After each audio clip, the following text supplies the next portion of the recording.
Alright, welcome to MetagamingTV, guys. I'm sitting here with Anton. You were the CEO? I'm CEO. CEO of Gaijin. We're gonna just, talk basically War Thunder stuff, I guess. We've been streaming a lot, and we've watched the presentation with some of the new upcoming stuff that looks so cool. And we just tried the Oculus Rift in simulator, it was crazy. I'm still seasick. You guys released tanks not too long ago. We are dying for new information on what's upcoming, the new tech trees, more tanks. What can you tell us? Do you have anything you can tell us that is? Yeah, we have a US tank trees in development. It's not going to be this August, but we hope we'll be able to release it on fall. We obviously going to add more tanks to USSR and German branches, two branches, in the next upcoming update and the update of the next, as we usually do. So right now we increase the number of vehicles rapidly. So the main thing is the US tank tree, which is going to be, I hope, the fall. The fall. Okay. Are you showing the next patch? Is that close by? Are you showing that on Gamescom?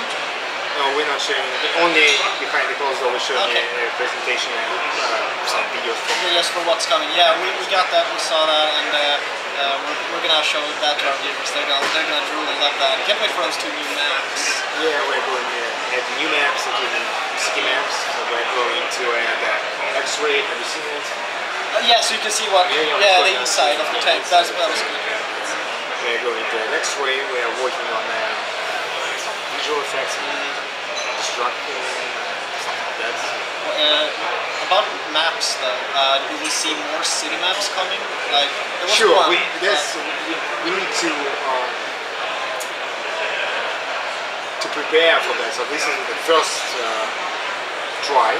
So we're going to polish the whole technology and gameplay on game design on that one map, and then we're going at obviously more.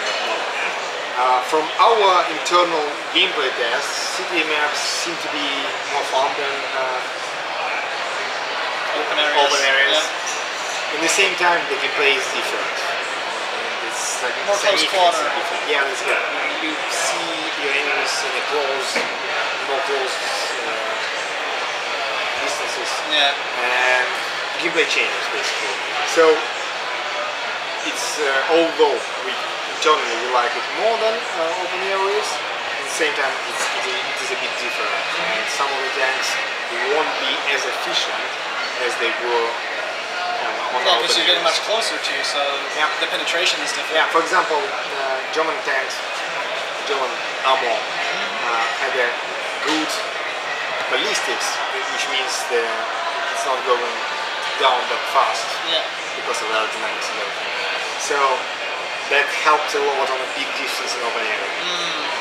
That's not going to help that much in city maps because the distance will be close. The distance for fire will be close. So gameplay will change a bit. Nice. About airplanes, what is there any, we saw some of the new airplanes coming, because obviously that's something you've done a lot before, and now you're working in tanks. Well, how much work are you still doing on the airplanes? How much new stuff is coming in? We produce new stuff at the same rate as we did, because it's a different team. So the tank team is different. It's literally other guys in terms of content. Of course, some of engineers are, because it's one game, so some of engineers, software programmers are working on both aspects of the game, but as for content, that's completely unrelated to teams, and the size of the aircraft teams is even bigger than tanks right now, because that's what you download. So, and we produce new planes on the same rate as we did. It's not going to slow down. No, not anytime soon. Of course, sooner or later we will make all the planes. Yeah, and then there's not more to do. Yeah, and then we will, but right now you're not there yet. So guys watching who's loving the airplanes, they don't have to worry. Yeah, of course, of course. We number of maps producing. We're making for planes. Yeah.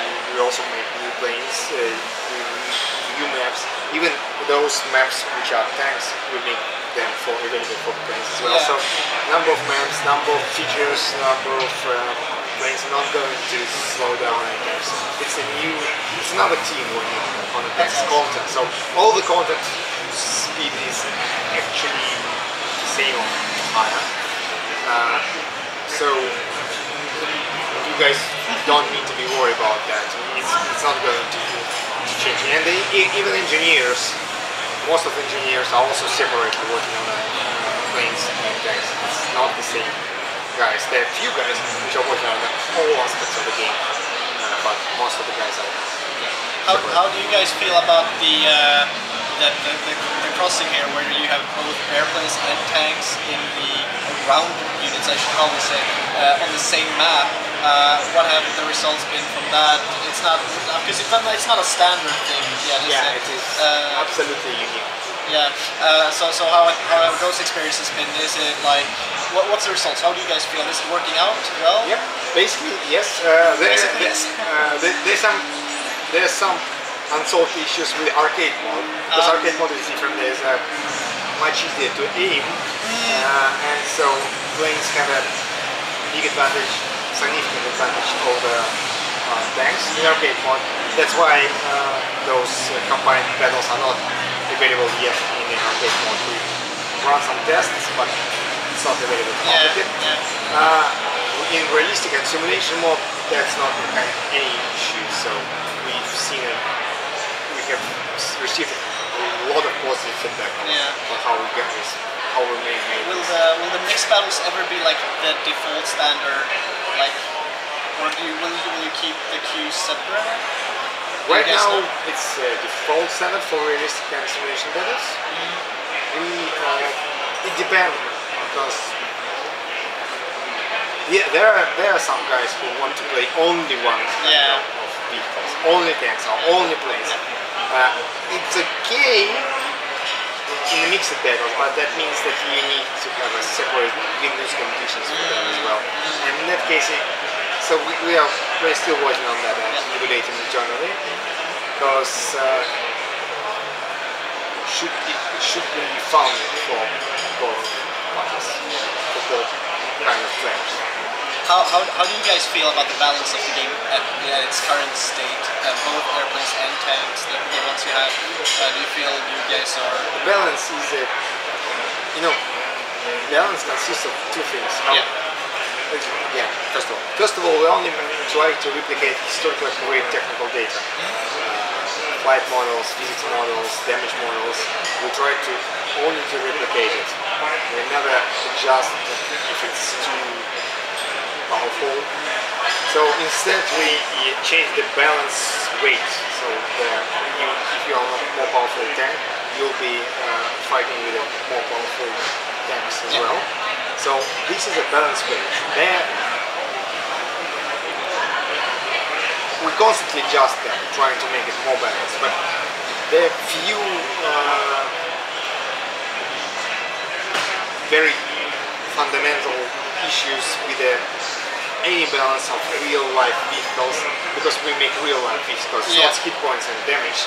It's they differ. The thing is that their being better is not transitive. If this plane is better than that plane, and that plane is better than the third plane, it doesn't mean that the first plane is better than the third plane when we make a just fight, dogfighting them.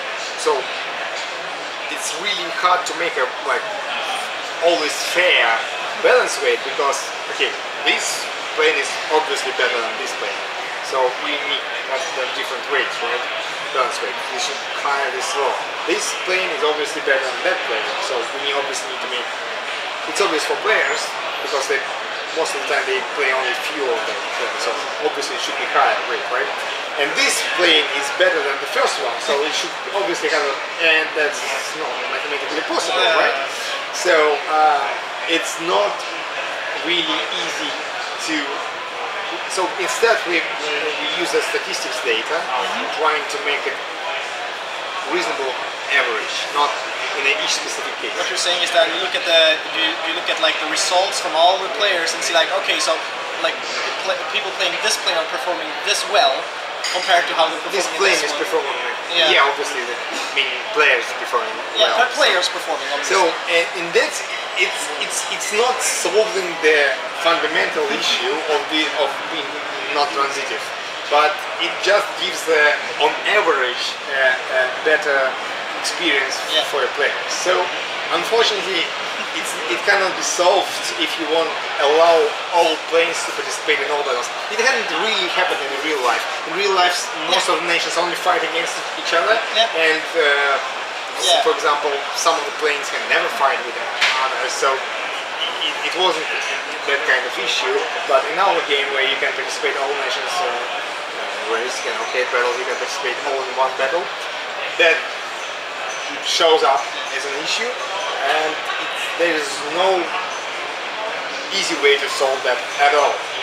Most of the players don't recognize that. They only see that this plane should be higher balance weight than this one, obviously. But because they only play on a certain nation and moreover on a certain planes of a certain nation, so they don't know this issue. They don't understand it.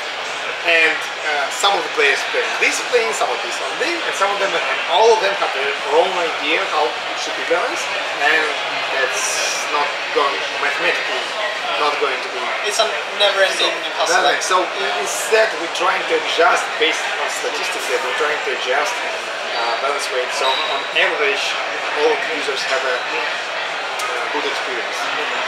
Trying our best as best as we can. Are you guys ready to talk anything about battleships? Naval? No. Yeah, I had to ask. So you said this fall for US Tech Trees. Are you releasing US next, or is it all the other three? So no, only US. Only US is the next one. US is next. We are only working on German and USSR, adding more tanks, and US. Right now we're not working on British or French. No. In the moment, we just because you cannot release parts of the nation. Nah, you want to have a. You need to have enough vehicles on each rank. So until we finalize that initial amount, we only going to work on the US, USSR, and Germany, and only then we'll start adding new nations. Yeah, that's been a hot topic. I know a lot of people have been asking us about, like, before we came in, they're like, hey, are they going to release everything? Like, we don't know, but we're going to ask, so. So yes, we're going to release US first, and then start working on the other nations, because it's a huge amount of work. Our quality of our tanks is really high, and it takes a lot of man-months to just work on each model and texture and stuff like that. And because we want to make it historically accurate, it takes even more time because there are a lot of iterations, figuring out usually the photos and everything, blueprints to be exactly historically accurate usually. So it takes a lot of time, a lot. So regarding both planes and tanks, when it comes, because you guys trying to be as historically accurate as possible, you want to make them as realistic as possible. So how do you guys go about finding that data? Like, how do you know if an airplane from World War II, how it behaved, how it is? Yeah, so frankly speaking, it's not easy. Not all the planes have actually any data at all. We try all possible resources for that. We use data from museums, we use data from memoirs from pilots and tank cases. It's easier with tanks. A lot more tanks are actually available. Still exist in tanks. Yeah. It's much harder with planes. There were more planes in World War II than tanks.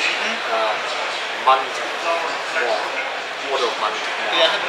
And most of them are not existing. Some of them don't even have blueprints available. But we try our best. We use the old possible data. We even made a test flights on a real global vehicles when it's possible. We record the sound from real when it's possible. Not all planes actually exist now, but when it's possible, we use accurate historical data. Is the BF-109 in the entertainment hall an actual one? It's a replica. It's a replica. It's a real size replica, but it's still replica. Awesome. So it's not flying. Okay, it's not flying. Unfortunately. The tank is actually drive to its place on the roof. Yeah, they told me they backed it in. Yeah, but the plane is not flying. This one. It's because it's so hard to maintain them, keep them in order working. It's not much of them are available actually at all. When it's available, we try to do that. Oh. Actually, as example, we make a so-called passport for each vehicle we produce, and before we start production of real model. And this passport is usually like 20 pages. 20 pages of data, or even more depending on the amount of data we have. So it consists of blueprints, specifications, photos, explanation. Some of the photos are really bad quality, not good enough, so there's a lot of explanation and drawing when we can make them. We work with all museums, I guess. I mean, we work with the Royal Air Force Museum, we work with the German Museum, we work with the Russian museums, getting data from them. Yeah. So we work with a lot of historical consultants and museums to get the data. Of course, sometimes we make mistakes too, because the data is not, it's counter. You know, some of the resources saying opposite thing than other resources. So some of them are right, obviously some of them are wrong, but we need to choose. So sometimes we make a mistake. As soon as somebody, a community or our historical consultant found that, we fix as soon as possible. So we try to make it as historically accurate as possible. You mentioned the community have helped you. Is that something that happened a lot, where there's been people in the community on the forums that have come to you with like, here's some really good data that you have used? It happens. And it happens often enough. Unfortunately, a lot of people just go to the Wikipedia and post some bullshit from there, and there are more people of that kind than those who actually provide real data, or you know, like find on the scans of airway. I don't know how it's in English, but how methodical book about the plane, how, and then they use the scan and post on forums, pretending that the best data available and that we have never seen it and never even visited Wikipedia or something like that. Unfortunately, that happens much more often than real good stuff appearing. Of course, most of the times Wikipedia is not even intended to be accurate enough. You can't quote Wikipedia as a reliable source because it's not reliable. There's so many obvious flaws in the data on Wikipedia. So unfortunately, most of the people just post that, and because of that, it's like a white noise. It produces too many noise in their signal, so it takes us more time to find the good stuff. It makes it hard to find the genuine stuff. But community is helping. In general, I mean, those other guys who actually provide that, they're helping us a lot, and we grateful. So, War Thunder has gone a long way now. You guys have been around quite some time. I've been playing it for 1.5 years. Yeah, so you're one of the early adopters now. Oh, I am? Okay. I thought I was late when I started playing. How have the growth of the player base been? Is that something you can talk about? Like your numbers are growing rapidly, like consistently. Yes, growing rapidly, consistently, with adding new platforms and ground forces. We have seen additional growth. So, and when now being on PlayStation with true cross-platform, which I love, especially since you can see who's playing on PlayStation. I'm unfortunately the one who's like, oh, PlayStation player, let's kill him. But yes, yeah, I'm that's sorry. so-called toxic behavior. That's why we constantly ask Sony to... Oh, you don't like the star there? It's not you guys? It's required. Yes, I would rather not have that. I mean, I would rather not know, because I've been shut down by them too. Like, they're not any less good. Like, PlayStation players are really good, actually. Yeah, but the thing is, some people just hate PS4 owners for being PS4 owners. Oh, you mean like that? Oh, okay. And kill them even if they're allies, teammates. Oh, okay. And that's toxic behavior, so it's bad. And we would prefer not to have that star. So my question is like, do you use the same account on both platforms, or do you actually have two separate accounts? If you have PS4 account, you can play on PC. I can. If you have PC account, you cannot play. You cannot access that. So if I were to now get a PlayStation, I will have to make a new account. But with this new account, you can play on both platforms. But if I start a PlayStation and then I'm like, well, I want to play on my PC now, I'll go to PC, I have everything. Yep, from that way. Same. Unfortunately, you will not be able to pay on a PC if you have a PS4 account. Oh, so I have to go to my PC to buy the Eagles there? No. Okay. If your PS4 account, start a new account on PS4, then you play it on the PC, you cannot buy Golden Eagles on the PC. You need to go back to PS4 to buy Golden Eagles. But you can at least play. So if you're on a business trip, you can play on your laptop. That's great. Yeah. Are you working on solving the other way, like going from PC to PS4? We're constantly in talks with Sony and solving that. We understand that our customers want it, but it's not our power to do.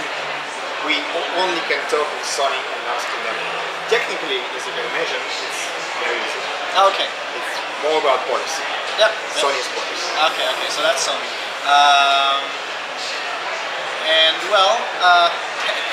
I'm running out of questions now, and I'm not going to take up more of your time, so we're going to wrap this up. So I want to say thank you so very much for doing this interview with us. Thank you all watching for supporting MetagamingTV and playing War Thunder and just being awesome supporting us. And thank you for playing our game. That's awesome. Thank you. Thank you.